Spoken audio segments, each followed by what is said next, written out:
Hi అండి, నేను మీ Shilpa Vinay. Welcome to Vinsy kitchen. బయట వాతావరణం చల్లగా ఉన్నప్పుడు మనకి ముందుగా గుర్తొచ్చేది పునుగులు, పకోడీ, బజ్జీలు ఇవే కదండి. అందుకనే ఈరోజు మనం 3 రకాల ఇన్స్టెంట్ స్నాక్ రెసిపీస్ని చూద్దాము. పెద్దగా కష్టపడకుండా ఈజీగా అప్పటికప్పుడు చేసుకోవచ్చు. టేస్ట్ కూడా చాలా చాలా బాగుంటాయి. పైన క్రిస్పీగా, లోపల సాఫ్ట్గా చాలా చాలా బాగుంటాయి. ముందైతే మనం ఇన్స్టెంట్గా చేసుకుని పునుగులు రెసిపీని చూద్దాము.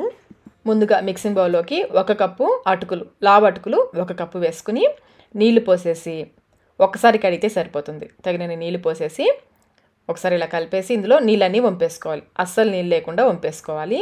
చూడండి, ఈ విధంగా అస్సలు నీళ్ళు ఉండకూడదు. ఈ విధంగా నీళ్ళన్నీ వంపేసుకుని ఇందులో 1/2 కప్పు బొంబాయి రవ్వ, సూజీ అంటారు కదా, ఉప్మా రవ్వ 1/2 కప్పు వేసుకోవాలి. మనం ఏ కప్పుతో అటుకులు తీసుకున్నామో అదే కప్పుతో 1/2 కప్పు రవ్వ వేసుకోవాలి. అలాగే 1/2 కప్పు పెరుగు. ఫ్రెష్ పెరుగు కంటే కూడా పుల్లటి పెరుగు అయితే బాగుంటుంది. అస్సలు నీళ్ళు పోయొద్దు. ఈ పెరుగుతోనే రవ్వ, అటుకులు బాగా కలిసేలాగా కలుపుకోవాలి. అంతా బాగా కలిసిన తర్వాత స్పూన్తో చూడండి విధంగా లైట్గా ప్రెస్ చేసేసి మూత పెట్టేసి 5 నిమిషాల పాటు రవ్వని, అటుకుల్ని నాననివ్వాలి. 5 నిమిషాల తర్వాత ఒకసారి స్పూన్తో బాగా కలుపుకోవాలి. బాగా గట్టిగా అనిపిస్తుంది కదా.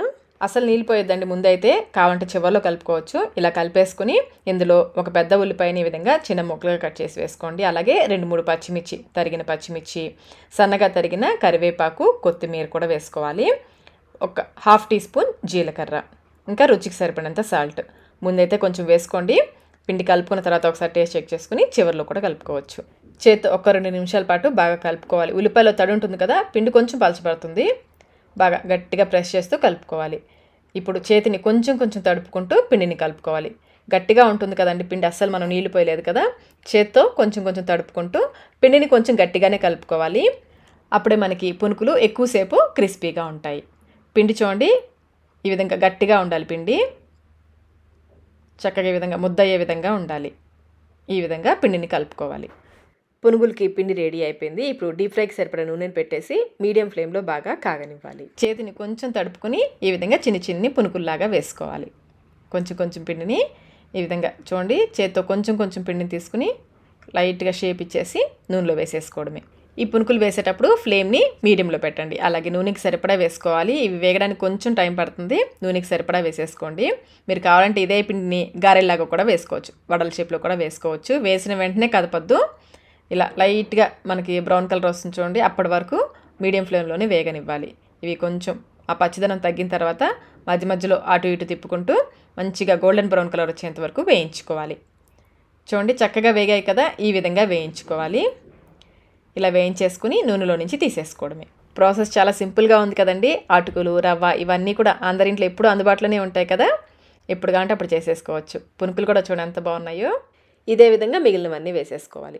వేడిగా తిన్నా, చల్లగా తిన్నా, ఎలా తిన్నా కానీ చాలా రుచిగా ఉంటాయి. పైన క్రిస్పీగా, లోపల సాఫ్ట్గా చాలా చాలా బాగుంటాయి. ఒకసారి తప్పకుండా ట్రై చేయండి. ఇప్పుడు మన నెక్స్ట్ రెసిపీ వచ్చేసి గోధుమ పిండితో పకోడా. ఈ పకోడా కోసం ఇక్కడ నేను 4 మీడియం సైజ్ ఉల్లిపాయలు తీసుకున్నాను. సైజ్ చూడండి, ఈ సైజ్ ఉల్లిపాయలు 4 తీసుకోవాలి. వీటిని ఈ విధంగా పొడవుగా కట్ చేసుకోవాలి. మరి సన్నగా కాకుండా కొంచెం లావుగా ఉండేలాగా కట్ చేసుకుని పిండి కలుపుకోవడానికి వీలుగా ఉండే ఒక ప్లేట్లోకి వేసేసుకుని చూడండి ఈ విధంగా చేత్తో నలుపుకుంటూ ఉల్లిపాయలని విడివిడిగా అయ్యేలాగా చేసుకోవాలి. ఇప్పుడు ఇందులో కొంచెం కరివేపాకు, అలాగే కారానికి సరిపడా పచ్చిమిర్చి, నేనైతే 3 పచ్చిమిర్చి తీసుకున్నాను. అలాగే 4-5 వెల్లుల్లి రెబ్బలు వేసి కచ్చాపచ్చగా దంచుకొని వేసుకోవాలి. వెల్లుల్లి వాడడం ఇష్టం లేని వాళ్ళు వెల్లుల్లికి బదులుగా 1 ఇంచ్ అల్లం ముక్కను వేసుకోవచ్చు. ఇంకా 1 టీ స్పూన్ జీలకర్ర, రుచికి సరిపడినంత సాల్ట్ ముందైతే కొంచెం వేసుకోండి. పిండి కలిపాక చూసుకొని కూడా వేసుకోవచ్చు. అలాగే 2 టేబుల్ స్పూన్ల ఆయిల్ కూడా వేసుకోవాలి. వేడి నూనె కాదు, మామూలు నూనె 2 టేబుల్ స్పూన్లు వేసేసుకొని ఈ ఉల్లిపాయ, ఈ పచ్చిమిర్చి పేస్ట్ అంతా కూడా బాగా కలిసేలాగా కలుపుకోవాలి. ఇందులో ఇక మనం కారం ఏమి వేయము, కారం అంతా కూడా పచ్చిమిర్చితోనే వస్తుంది.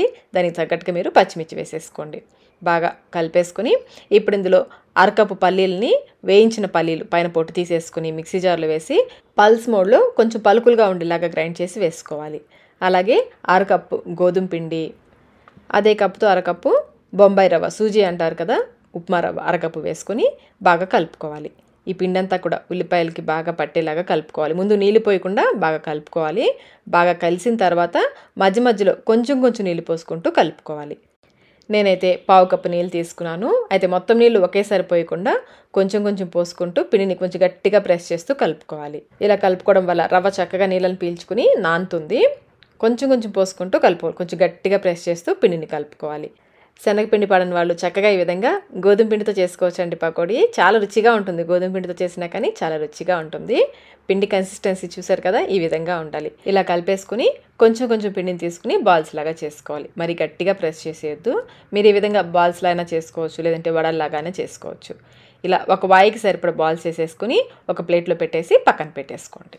పకోడీ వేయించడానికి డీప్ ఫ్రైకి సరిపడా నూనెని పెట్టేసి మీడియం ఫ్లేమ్లో కాగనివ్వాలి. నూనె మరీ వేడెక్కిపోకూడదు. మనం గోధుమ పిండితో చేస్తున్నాం కదా, బాగా కాగిందంటే వేగానే రంగు వచ్చేస్తాయి. అందుకని కొంచెం మధ్యస్థంగా కాగిన తర్వాత మనం తయారు చేసుకున్న ఉండల్ని ఒక్కొక్కటిగా వేసుకోవాలి. నూనెకి సరిపడా వేసేసుకుని వేసిన వెంటనే కదపకుండా పైన పచ్చిదనం తగ్గేంత వరకు కాలనివ్వాలి. పచ్చిదనం తగ్గిన తర్వాత నిదానంగా కలుపుకోవాలి. మీడియం ఫ్లేమ్లో అటు ఇటు తిప్పుకుంటూ మంచి గోల్డెన్ బ్రౌన్ కలర్ వచ్చేంత వరకు వేయించుకోవాలి. మాడిపోకుండా మధ్య మధ్యలో కలుపుకుంటూ వేయించుకోవాలి. మనకి మంచి గోల్డెన్ బ్రౌన్ కలర్ వచ్చేంత వరకు వేయించేసుకుని నూనెలో నుంచి తీసేసుకోవడమే. వీటిని నూనెలోంచి బయటకు తీసేటప్పుడు ఫ్లేమ్ని లోలో పెట్టేసుకోండి. నెక్స్ట్ వాయికి నూనె మరీ వేడెక్కిపోకుండా ఉంటుంది. చూడండి ఎంత బాగా వచ్చాయో కదా. ఇదే విధంగా మిగిలిన పిండితో చేసుకోవాలి. చివరి వాయిలో కొంచెం కరివేపాకు వేసి వేయించేసుకుంటే కరివేపాకు ఫ్లేవర్ చాలా బాగుంటుంది ఇందులోకి. అంతేనండి, ఇన్స్టెంట్గా చేసుకునే గోధుమ పిండి పకోడీ రెడీ అయిపోయింది. పైన క్రిస్పీగా లోపల సాఫ్ట్గా చాలా చాలా బాగుంటుంది. తప్పకుండా ట్రై చేయండి. ఇప్పుడు మన నెక్స్ట్ రెసిపీ వచ్చేసి పట్టణం పకోడా. 2 మీడియం సైజ్ ఉల్లిపాయలని చూడండి ఈ విధంగా కొంచెం పెద్ద ముక్కలుగా కట్ చేసుకుని విడివిడిగా చేసుకొని వేసుకోవాలి. అలాగే 4-5 రెమ్మల కరివేపాకును కూడా కట్ చేసి వేసుకోవాలి. ఒక గుప్పెడు సన్నగా తరిగిన కొత్తిమీర, రుచికి సరిపడినంత సాల్ట్. నేను ఇక్కడ 1/2 టీ స్పూన్ వేస్తున్నాను. ముందైతే కొంచెం వేసుకోండి, కావాలంటే చివరిలో చెక్ చేసి వేసుకోవచ్చు. అలాగే 1/4 టీ స్పూన్ కారం, 1/4 టీ స్పూన్లో సగం ఇంగువ వేస్తే చాలా బాగుంటుంది, తప్పకుండా వేసుకోండి. అలాగే 1/4 టీ స్పూన్లో సగం పసుపు కూడా వేసుకుని అంతా ఒకసారి బాగా కలిసేలాగా కలుపుకోవాలి. ఇందులో మనం పచ్చిమిర్చి పేస్ట్ కూడా వేస్తాం, అందుకని కారం కొంచెం తక్కువ వేసుకోవాలి. ఇలా కలిపేసి పక్కన పెట్టేసుకోండి. ఇప్పుడు మరొక గిన్నె తీసుకుని ఇందులో 2 టేబుల్ స్పూన్ల నెయ్యి వేసుకోవాలి. మీరు నెయ్యికి బదులుగా వెన్నైనా వేసుకోవచ్చు. అలాగే ఇందులో 1/2 టీ స్పూన్ బేకింగ్ సోడా, వంట సోడా అంటారు కదా, 1/2 టీ స్పూన్ వేసుకుని ఈ నెయ్యిలో వంట సోడా బాగా కలిసేలాగా చూడండి ఈ విధంగా చేత్తో బాగా బీట్ చేస్తూ కలుపుకోవాలి. బాగా క్రీమీ టెక్స్చర్ వచ్చేంత వరకు కలుపుకోవాలి. ఇలా నెయ్యిని నూనెని బాగా బీట్ చేస్తూ కలుపుకుంటే మనకి పకోడా మంచి టెక్స్చర్ వస్తుంది. చూడండి కొంచెం సేపటికి 2-3 నిమిషాలకి ఈ విధంగా క్రీమీ టెక్స్చర్లోకి వచ్చేస్తుంది. ఈ విధంగా కలుపుకోవాలి. ఇలా కలిపేసుకుని ఇప్పుడు ఇందులో 1 కప్పు శనగపిండి వేసుకోవాలి. చక్కగా జల్లించి 1 కప్పు శనగపిండి వేసుకోవాలి. అలాగే 1 కప్పు బియ్యపిండి కూడా వేసుకోవాలి. శనగపిండి, బియ్యపిండి అన్నీ కూడా ఒకే కప్పుతో వేసుకోవాలి. అలాగే 3/4 కప్పు పుట్నాలు, తినేశనగపప్పు అంటారు కదా, 3/4 కప్పు పుట్నాలు తీసుకుని మిక్సీ జార్లో వేసి మెత్తగా గ్రైండ్ చేసుకుని మనకు అటు ఇటుగా 1 కప్పు వస్తుంది పొడి. ఈ పుట్నాల పొడిని కూడా ఇందులో వేసేసుకొని బాగా కలుపుకోవాలి.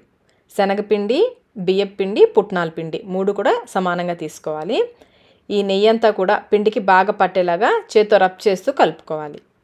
మీరు నెయ్యి, వెన్నకు బదులుగా నూనె వేసుకోవాలనుకుంటే డైరెక్ట్గా పిండిలో వేడి నూనె 3 టేబుల్ స్పూన్ల వరకు వేడి నూనె, 1/2 టీ స్పూన్ వంట సోడా వేసుకుని కలుపుకోవచ్చు. ఈ విధంగా బాగా కలిపేసుకుని ఇప్పుడు ఇందులో 4-5 పచ్చిమిర్చి, 5-6 వెల్లుల్లి రెబ్బలు, 1 ఇంచు అల్లం ముక్కని చూడండి ఈ విధంగా కచ్చా పచ్చాగా గ్రైండ్ చేసుకుని వేసుకోవాలి. నీళ్లు వేసుకోకుండా గ్రైండ్ చేసుకోండి. అలాగే మనం కలిపి పెట్టుకున్న ఉల్లిపాయ మిశ్రమం ఉంది కదా, అది కూడా వేసేసుకోవాలి. ఇంకా 2-3 టేబుల్ స్పూన్ల జీడిపప్పు పలుకులు కూడా వేసుకుంటే మధ్య మధ్యలో తినేటప్పుడు ఈ పలుకులు తగులుతూ చాలా రుచిగా ఉంటుంది పకోడీ.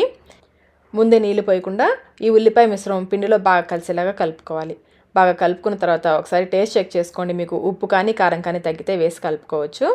నాకు కొంచెం సాల్ట్ తగ్గింది, నేను 1/4 టీ స్పూన్ సాల్ట్ వేస్తున్నాను. సాల్ట్ వేసాక మళ్ళీ ఒకసారి పిండి అంతా బాగా కలుపుకోవాలి. ఇప్పుడు కొంచెం కొంచెం నీళ్ళు పోసుకుంటూ పిండిని కలుపుకోవాలి. నేను కొంచెం పిండే కాబట్టి మొత్తం ఒకేసారి కలిపేస్తున్నాను. అదే మీరు కొంచెం ఎక్కువ క్వాంటిటీలో చేస్తున్నట్లయితే కొంచెం కొంచెం పిండిని ఎప్పటికప్పుడు కలుపుకుంటే మనకి పిండి నానితే నూనె లాగుతుంది. అందుకని ఎక్కువ క్వాంటిటీలో చేస్తున్నట్లయితే కొంచెం కొంచెం పిండి కలుపుకోండి. నేను కొంచెం పిండే కాబట్టి మొత్తం ఒకేసారి నీళ్ళతో కలిపేస్తున్నాను. పిండిని మరీ గట్టిగా కాకుండా అలానే మరీ సాఫ్ట్గా కాకుండా చూడండి ఈ విధంగా కలుపుకోవాలి. బాల్స్ చేసుకోవడానికి వీలుగా ఉండేలాగా ఈ విధంగా సాఫ్ట్గా కలుపుకోవాలి. పిండి రెడీ అయిపోయింది. ఇప్పుడు కొంచెం కొంచెం ఈ పిండిని చూస్తున్నారు ఈ విధంగా బాల్స్ లాగా చేసుకోవాలి. మరీ పెద్దవి కాకుండా అలానే మరీ చిన్నవి కాకుండా ఈ సైజు ఉండేలాగా చేసుకోవాలి. ఇవి వేగడానికి టైం పడుతుంది కాబట్టి ఒక వాయికి సరిపడా చేసేసుకుని అవి వేగుతున్నప్పుడు నెక్స్ట్ వాయికి సరిపడా చేసుకోవచ్చు. ఈ విధంగా కొన్ని చేసేసుకుని పక్కన పెట్టేసుకోండి. డీప్ ఫ్రైకి సరిపడా నూనెని పెట్టి మీడియం ఫ్లేమ్లో బాగా కాగనివ్వాలి. నూనె కాగిన తర్వాత ఒక్కొక్కటిగా ఈ బాల్ నిదానంగా వేసుకోండి. మరీ ఎక్కువ వేసుకోవద్దు. ఆయిల్కి సరిపడా వేసేసుకొని వెంటనే కదపకుండా మీడియం ఫ్లేమ్లో పచ్చిదనం తగ్గేంత వరకు కాలనివ్వాలి. పచ్చిదనం తగ్గిన తర్వాత నిదానంగా కలుపుకోవాలి. చూడండి ఈ పకోడా కొంచెం పగిలినట్లుగా వస్తాయి. నిదానంగా కలుపుకోవాలి. మీడియం ఫ్లేమ్లోనే గోల్డెన్ బ్రౌన్ కలర్ వచ్చేంత వరకు వేయించుకోవాలి. మధ్య మధ్యలో మాడిపోకుండా అటు ఇటు కలుపుకుంటూ వేయించుకోవాలి. ఇవి వేగడానికి టైం పడుతుంది కాబట్టి ఇవి వేగేలోపు నెక్స్ట్ వాయికి సరిపడా పకోడా చేసేసుకోవచ్చు.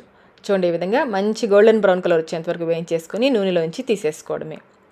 పిండి బాగా నానిందనుకోండి, ఈ పగుళ్ళు బాగా ఎక్కువ వచ్చేసి నూనె లాగేస్తుంది. అందుకనే ఎక్కువ క్వాంటిటీలో చేస్తున్నట్లయితే పిండిని ఎప్పటికప్పుడు కలుపుకుంటే మంచిది. చూడండి ఎంత బాగా వచ్చాయి కదా. ఇదే విధంగా మిగిలిన పిండితో పకోడీ వేసేసుకోవడమే. అంతేనండి, చెన్నై స్పెషల్ పట్టణం పకోడా రెడీగా ఉన్నాయి తినడానికి. వేడివేడిగా తింటే పైన క్రిస్పీగా లోపల సాఫ్ట్గా చాలా బాగుంటాయి. అప్పట్లో చెన్నైని చెన్నపట్టణం అనేవాళ్ళు. పట్టణం స్పెషల్ పకోడా అనమాట. మీరు కూడా ఒకసారి తప్పకుండా ట్రై చేయండి. ట్రై చేసి మీకు టేస్ట్ ఎలా అనిపించిందో మాకు కామెంట్ రూపంలో తెలియచేయండి. ఈ వీడియో మీకు నచ్చినట్లయితే లైక్ చేయండి. మీ ఫ్రెండ్స్కి, ఫ్యామిలీ మెంబర్స్కి షేర్ చేయండి. Thank you.